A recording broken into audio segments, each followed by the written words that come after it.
আসসালামু আলাইকুম। বাংলাদেশের সর্ববৃহৎ বিদ্যাপীঠ ঢাকা ইউনিভার্সিটি। এই ঢাকা ইউনিভার্সিটি সম্পর্কে কিছু তথ্য আমরা এখন জানব। ঢাকা ইউনিভার্সিটির নীতিবাক্য সত্যের জয় সুনিশ্চিত। স্লোগান শিক্ষায় আলো। ধরন সরকারি বিশ্ববিদ্যালয়।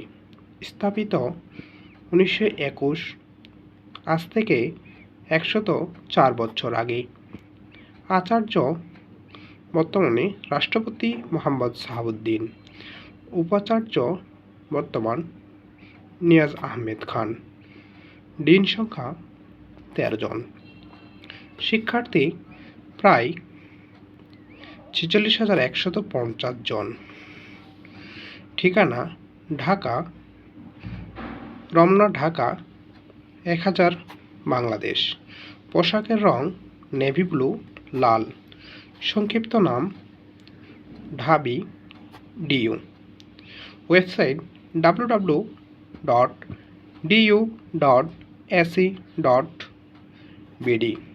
অনুষদ সংখ্যা 13টি। বিভাগ 83টি। আবাসিক হল 20টি। কৃতী শিক্ষার্থী রাষ্ট্রপতি 13 জন, প্রধানমন্ত্রী 7 জন, নোবেল বিজয়ী 1 জন। আয়তন 275.83 একর প্রায়। সকলকে ধন্যবাদ। আসসালামু আলাইকুম।